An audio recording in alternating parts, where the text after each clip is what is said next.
Hi everyone, welcome to my channel, and today I'll show you my gaming PC build 2015. It's not a top end gaming ring but something that I use to play games at good graphics. So let's get straight into it. It's rocking a Intel Core i5-4440 processor which can be clocked up to 3.30 GHz. The temperature stays around 24 degrees Celsius when idle. It doesn't exceed 34 degrees Celsius when gaming. And I am getting that performance just with the stock cooler. Motherboard is from Asus, which is a good one for editing and gaming. It has two USB 3.0 and two USB 2.0 port, HDMI, DVI and VGA port.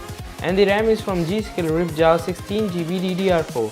And the graphic card is Zotac Nvidia GeForce GTX 762GB DDR5. The performance of graphic card is killer.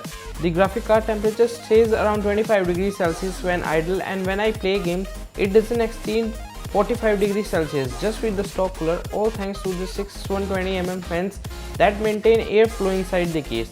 I can play GTA 5 at 60 FPS at highest settings. And for the memory, we have 256GB SSD from SanDisk to increase the performance of Windows. I usually install Windows in SSD to increase the boot up time. And for the hard disk, we have a 7200 RPM Seagate 2TB hard disk. And all that is packed inside CC830 from Circle, which is an Indian brand.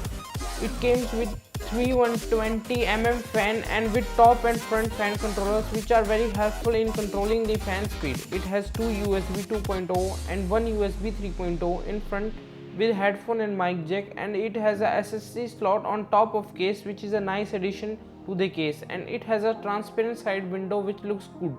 And all powers come from 700 watt coolermaster power supply, which is great for overall upgrade.